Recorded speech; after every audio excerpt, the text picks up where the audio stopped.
കടലിലകപ്പെട്ട വള്ളവും തൊഴിലാളികളെയും ഹാർബറിൽ എത്തിച്ചു.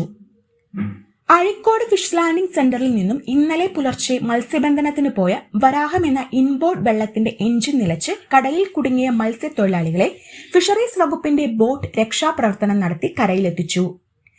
കടലിൽ 8 നോട്ടിക്കൽ മൈൽ അകലെ അഴിമുഖം വടക്ക് പടിഞ്ഞാറ് ഭാഗത്ത് എഞ്ചിൻ നിലച്ചു കുടുങ്ങിയ തൃശൂർ പെരിഞ്ഞനം സ്വദേശി കിഴക്കേടത്ത് ജിബിൻ എന്നയാളുടെ ഉടമസ്ഥതയിലുള്ള വരാഹം ഇൻബോർഡ് വെള്ളവും പെരിഞ്ഞനം സ്വദേശികളായ 48 മത്സ്യത്തൊഴിലാളികളുമാണ് ശക്തമായ കാറ്റിലും തിരമാലയിലും രക്ഷാപ്രവർത്തനം നടത്തി കരയിലെത്തിച്ചത്.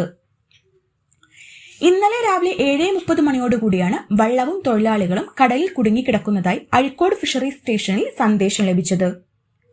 ഫിഷറീസ് അസിസ്റ്റന്റ് ഡയറക്ടർ MF പോളിന്റെ നിർദ്ദേശാനുസരണം marine enforcement and vigilance wing ഓഫീസർമാരായ VN Prashanth Kumar, ER Shinil Kumar, VM Shaibu, rescue ഗാർഡന്മാരായ ഹുസൈൻ, വിജീഷ്, ബോട്ട് സ്രാങ്ക്, Devasy Munambam, engine driver Rocky എന്നിവരും രക്ഷാപ്രവർത്തനത്തിന് നേതൃത്വം നൽകി. മത്സ്യബന്ധന യാനങ്ങൾ വാർഷിക അറ്റകുറ്റപ്പണികൾ കൃത്യമായി നടത്താത്തതും കാലപ്പഴക്കം ചെന്ന മത്സ്യബന്ധന യാനങ്ങൾ ഉപയോഗിച്ച് മത്സ്യബന്ധനത്തിന് പോകുന്നതുകൊണ്ടും കടലിൽ അപകടങ്ങൾ തുടർക്കഥയാകുകയാണ്.